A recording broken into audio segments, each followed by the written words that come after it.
Shalom, silakan duduk Bapak Ibu. Malam ini kita akan belajar dengan tema firman Tuhan yang saya ambil dalam 2 Timotius 3 ayat 16. 2 Timotius 3 ayat 16 dikatakan demikian, segala tulisan yang diilhamkan Allah memang bermanfaat untuk mengajar, untuk menyatakan kesalahan, untuk memperbaiki kelakuan, dan untuk mendidik orang dalam kebenaran. Ya. Next. Lanjutkan. Ilham. Ilham itu pikiran, perkataan atau tulisan yang bersumber dari Allah. Itu adalah ilham. Maka setiap kata firman Tuhan itu bersumber dari Allah, ya, yang ditaruh di dalam diri para rasul, di dalam diri para nabi, orang-orang kudus, atau orang-orang yang dipilih Allah untuk menulis Alkitab. Ya, lanjut. Kata firman dalam bahasa Yunani itu logos dan rema. Ya. Logos itu firman kebenaran. Jadi kalau Bapak Ibu memiliki Alkitab ini adalah firman kebenaran, firman yang tanpa salah. Mengapa firman itu tanpa salah? Karena berasal dari Allah dan sumbernya adalah Allah sendiri. Maka firman Tuhan itu tanpa salah, ya. Dan logos juga dihubungkan dengan Yesus Kristus. Karena Yesus Kristus adalah kebenaran, firman-Mu adalah kebenaran. Yesus itu adalah kebenaran. Jadi sebenarnya firman kebenaran itu adalah Yesus sendiri. Jadi firman kebenaran adalah Yesus sendiri. Dapat dikatakan firman yang ada di dalam Alkitab ini adalah firman Allah, yaitu firman-Nya Tuhan Yesus Kristus, ya. Di situ. Lanjutkan. Rema. Rema firman yang telah menyatu dalam hidup kita dan kita ucapkan untuk kebutuhan tertentu. Yaitu rema itu firman yang sudah menjadi daging. Amin. Jadi kalau kita tidak membaca Alkitab, kita nggak akan pernah punya rema. Nggak akan pernah. Rema dari mana?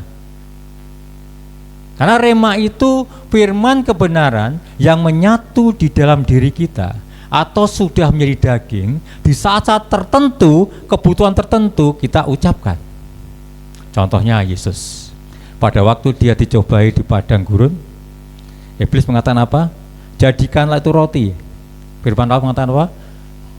Manusia tidak hidup dari roti saja, tapi dari setiap firman yang keluar dari mulut Allah. Betul? Kemudian pada waktu Tuhan Yesus disuruh menyembah iblis, aku akan kuberikan seluruh dunia ini. Sembahlah Tuhan Allahmu, hanya Dia yang patut disembah. Itu firman yang keluar yang menjadi rema. Ya. Kalau kita punya masalah kebutuhan ekonomi, ucapkan firman itu, Tuhan mencukupkan segala kebutuhanku dan tidak kekurangan aku. Amin. Itulah rema yang keluar di dalam diri kita karena firman itu telah menyatu dalam diri kita, secara otomatis firman Tuhan akan keluar. Saudara akan diingatkan oleh firman-firman itu di saat kau mengalami masalah, di saat kau mengalami sesuatu hal, atau di saat kau ingin mewujudkan cita-cita saudara. Masa depan sungguh ada dan harapanku tidak akan hilang. Amin. Firman itu diucapkan karena kita membaca. Kalau kita tidak pernah membaca Alkitab, maka tidak akan pernah ada rema di dalam diri kita. Amin. Nah, itu adalah rema. Jadi firman Tuhan dalam bahasa Yunani itu ada dua arti, logos dan rema. Logos adalah firman kebenaran, yaitu Yesus Kristus sendiri. Rema adalah firman yang kita baca, yang sudah menyatu dalam diri kita, yang telah kita dengar, yang telah menjadi daging di dalam diri kita. Di saat-saat tertentu, kebutuhan tertentu, kita bisa mengucapkan firman itu. Itu adalah rema. Amin. Ya. Next. Firman Tuhan di dalam 2 Timotius 3:16 itu bermanfaat untuk mengajar. Jadi firman Tuhan itu bermanfaat untuk mengajar. Mengajar tentang kebenaran, mengajar tentang keselamatan, mengajar tentang menghadapi setiap masalah yang ada. Itu firman Tuhan. Mengajarkan segala sesuatu. Kalau kita membaca Alkitab ini dari Kejadian sampai Wahyu, semua kebutuhan manusia itu ada jawabannya di sini. Amin. Ada jawabannya. Dan kabar baiknya adalah Tuhan selalu menolong. Tuhan selalu merencanakan sesuatu yang baik bagi kehidupan kita sebagai orang percaya. Maka ajaran-ajaran firman Tuhan itu kita perhatikan dengan baik. Amin. Jangan sampai ajaran-ajaran firman Tuhan itu kita abaikan. Maka Tuhan mengatakan apa? Jadilah murid. Amin. Karena hanya murid yang memperhatikan firman itu. Hanya murid yang diajarkan secara detail oleh Tuhan. Kalau kita membaca kitab suci ini, bagaimana Tuhan Yesus mengajarkan para murid itu dengan begitu detail dan luar biasa. Tapi untuk orang-orang di luar enggak, karena mereka bukan murid, hanya pendengar atau pengikut. Itu berbeda. Ya. Untuk itu di sini semua adalah murid-murid Tuhan yang mendengarkan firman Tuhan, tentang pengajaran firman Tuhan secara detail. Amin. Dan murid wajib mengerti seluruh isi firman Tuhan. Amin. Untuk itu murid harus katam firman Tuhan. Nek enggak katam, piye carane ngerti rencanane Tuhan? Piye mengerti ajarannya Tuhan? Ya bisa. Dulu pada waktu saya di sekolah, saya harus suruh baca buku pas bahasa Indonesia. Buku ini harus kamu baca lalu dirangkum.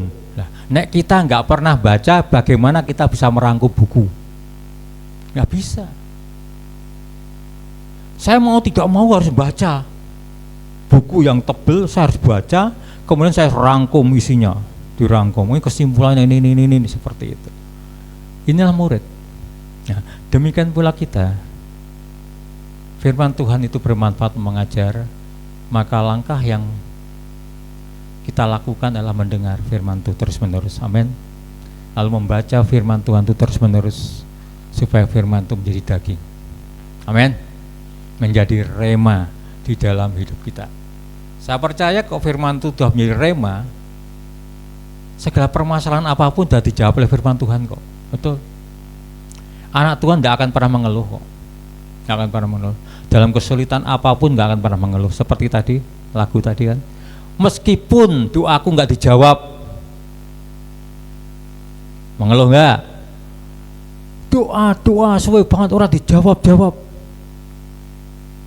Mau berdoa maning gitu. Karena nggak tahu firman Tuhan. Orang yang nggak tahu firman Tuhan tuh doanya harus dijawab. Tapi orang yang mengerti firman Tuhan, doanya tidak harus dijawab, nggak apa-apa. Amin.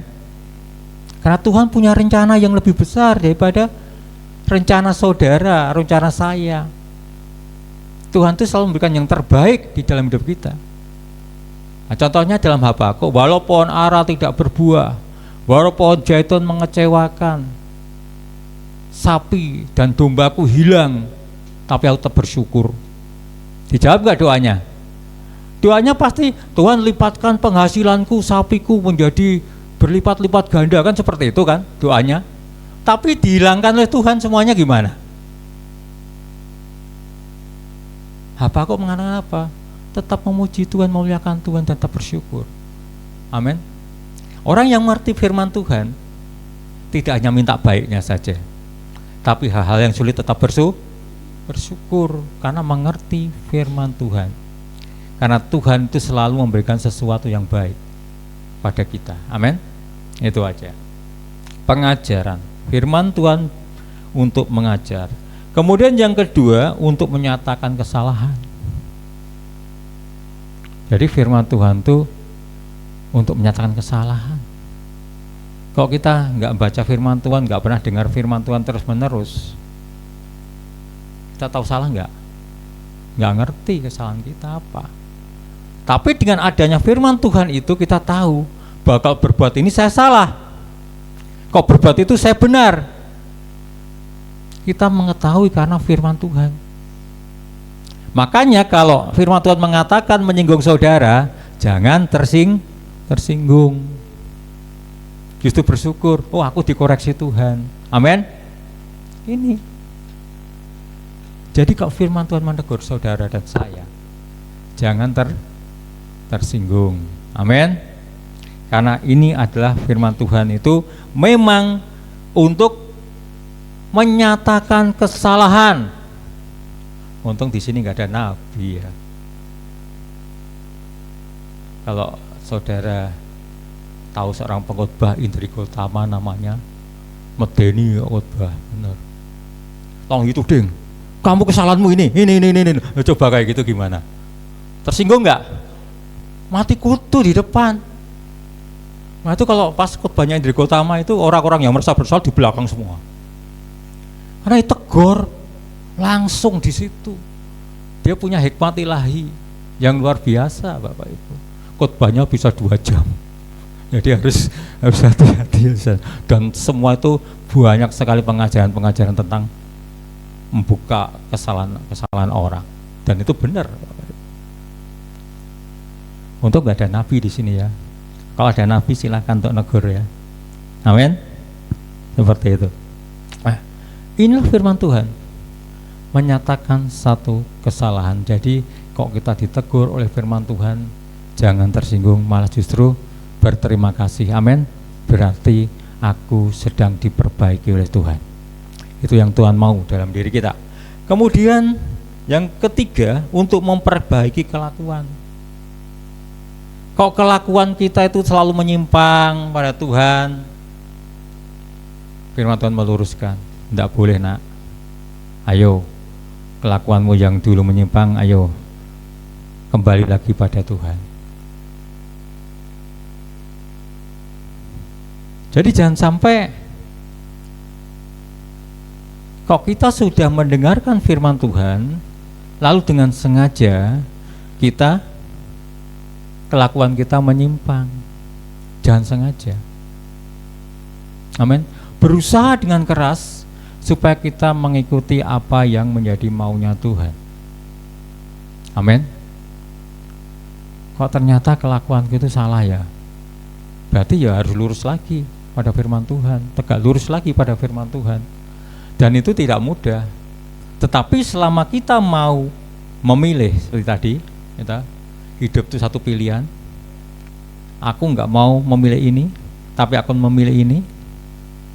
Maka kita akan diperbaiki kok. Kelakuan hidup kita yang tidak benar di hadapan Tuhan sedikit demi sedikit akan berubah dengan baik. Itu pasti. Amin. Itu pasti.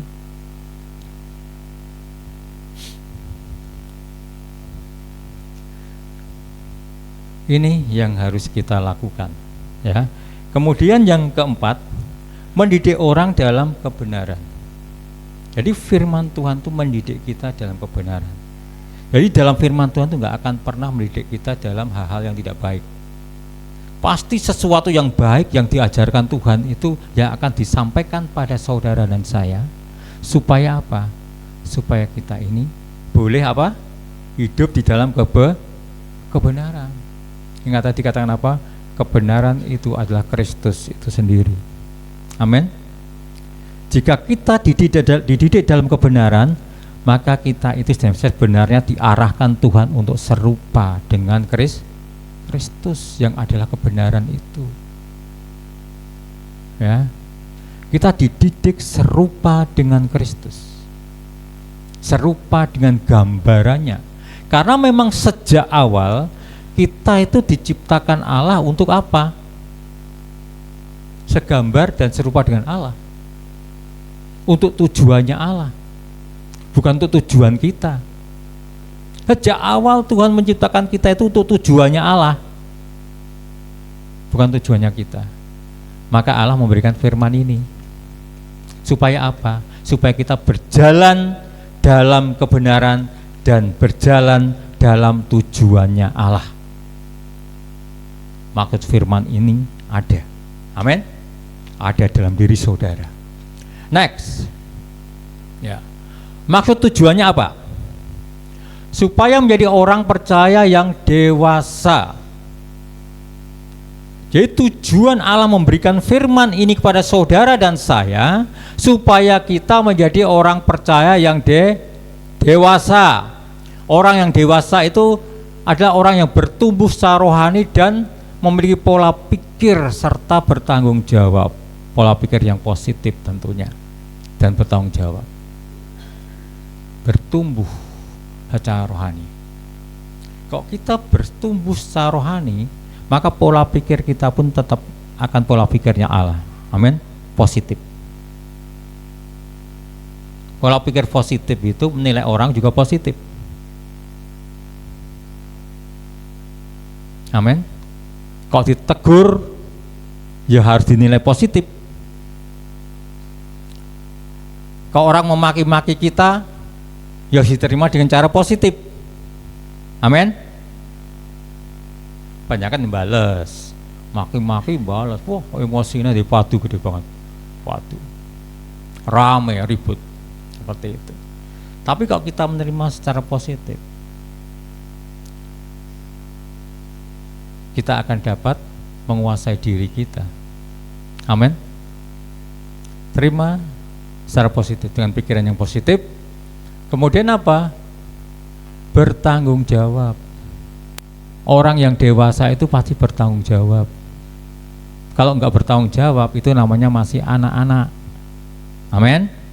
Berani bertanggung jawab itu adalah orang dewasa. Yo, Efesus 4:13, 14, buka.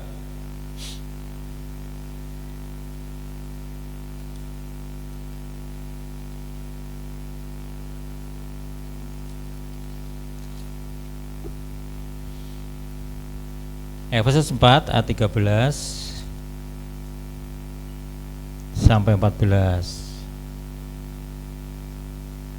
Sampai kita semua telah mencapai kesatuan iman dan pengetahuan yang benar tentang Allah, anak Allah, kedewasaan penuh dan tingkat pertumbuhan yang sesuai dengan kepenuhan Kristus.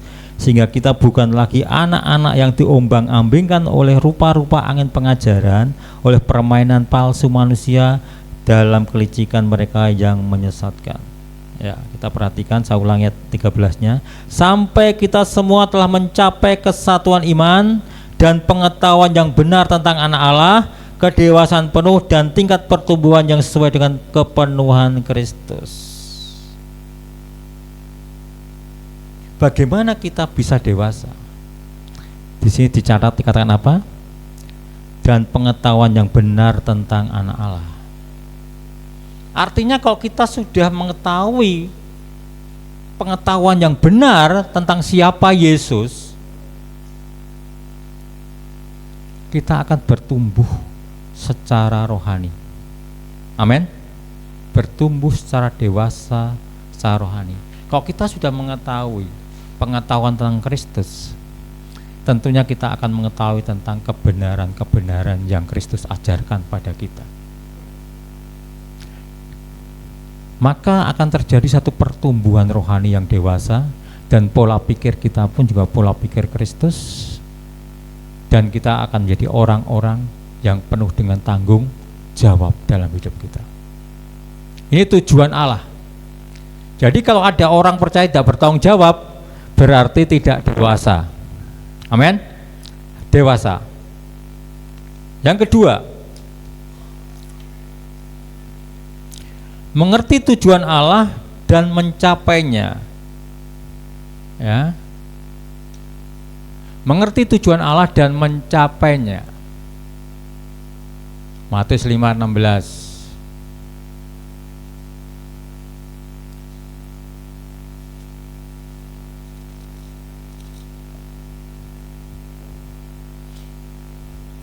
Matius 5:16 dikatakan nih.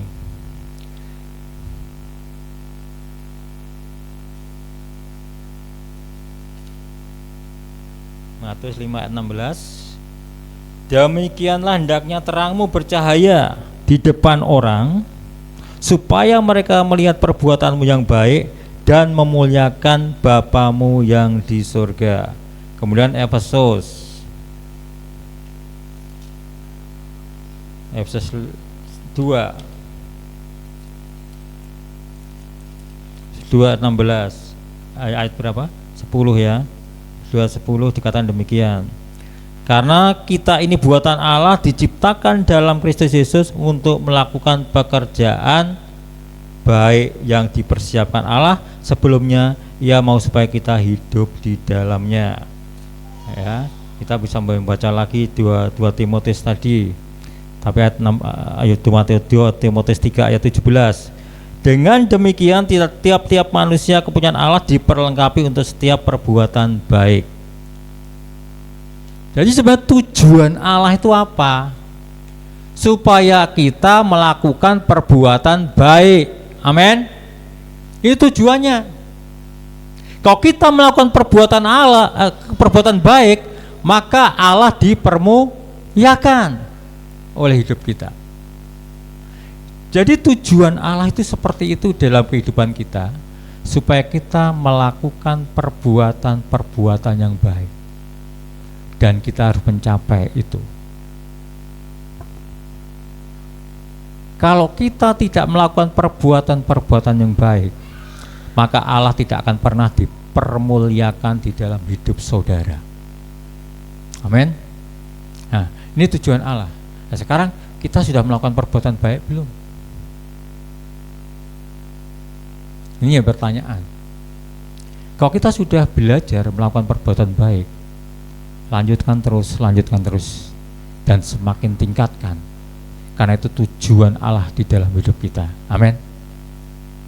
Supaya bagaimana kita bisa menjadi saksi Allah, menceritakan kebaikan-kebaikan Allah jika diri kita nggak baik. Nggak mungkin bisa. Karena kita ini suratan yang terbuka, dibaca oleh orang lain. Baik atau tidaknya kita, orang lain akan menilai kita. Kata firman Allah mengatakan apa? Kita itu suratan yang terbuka. Kita mungkin mengatakan aku baik, tapi kalau orang lain mengatakan tidak baik, gimana?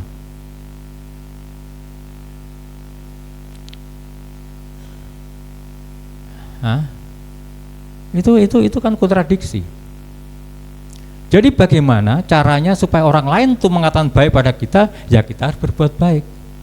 Amin. Karena itu tujuan Allah di dalam diri kita, supaya kita bisa menyatakan kebaikan Allah kepada mereka, supaya mereka dapat percaya pada Tuhan.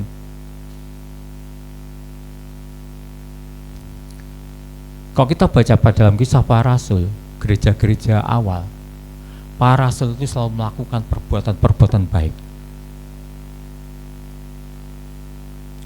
Dia mendoakan orang lain yang sakit, ada mujizat-mujizat di dalamnya.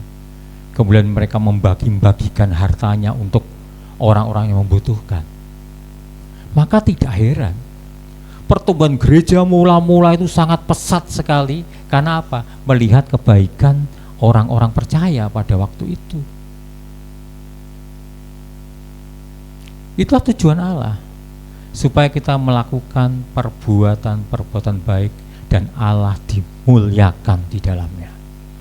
Yang terakhir, hidup kudus dan berkenan kepada Allah. Maka tujuan dari firman Tuhan itu ada di dalam diri kita, supaya kita hidup kudus dan berkenan kepada Allah. Roma 12.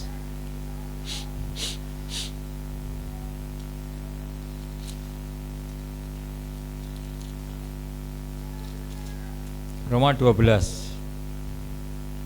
Roma 12 ayat 1.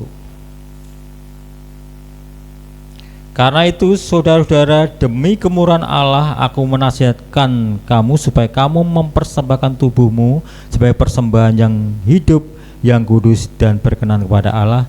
Itu adalah ibadahmu yang sejati. Ternyata ibadah yang sejati adalah hidup kudus. Amin. Ibadah yang sejati sebenarnya adalah hidup kudus. Kalau hidup kita kudus, hidup kita pasti akan berkenan kepada Allah. Amin. Itulah ibadah sejati. Jadi menguduskan dalam segala aspek kehidupan kita. Seperti kemarin firman Tuhan tentang melayani tabut itu adalah orang yang kudus. Orang yang tidak kudus dia akan bertahan melayani tabut Tuhan. Akan bertahan. Nah, disinilah maka tujuan firman Allah itu ada dalam diri kita, supaya kita itu hidup kudus dan berkenan kepada Allah. Karena itu satu ibadah kita yang sejati. Amin. Jangan sampai ibadah kita adalah ibadah duniawi yang kelihatannya kudus tapi sebenarnya tidak kudus.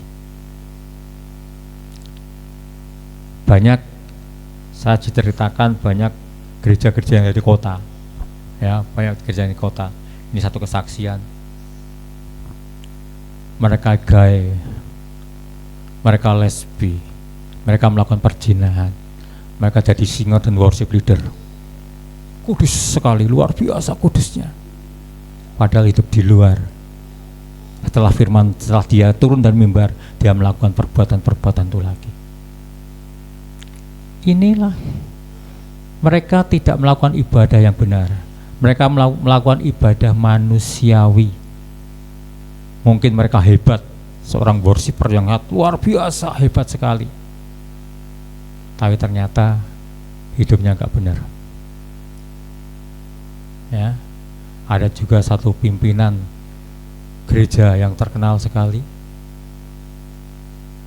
jatuh dalam keuangan, diproses sedemikian rupa. Lalu tujuan kita apa mengikut Tuhan? Tujuan kita apa mengiring Tuhan? Maka Tuhan katakan tujuanmu adalah melakukan perbuatan baik dan hidup kudus dan berkenan kepada Allah, supaya ibadah kita itu ibadah yang berkenan, ibadah yang sejati dalam Tuhan. Amin. Tuhan Yesus memberkati.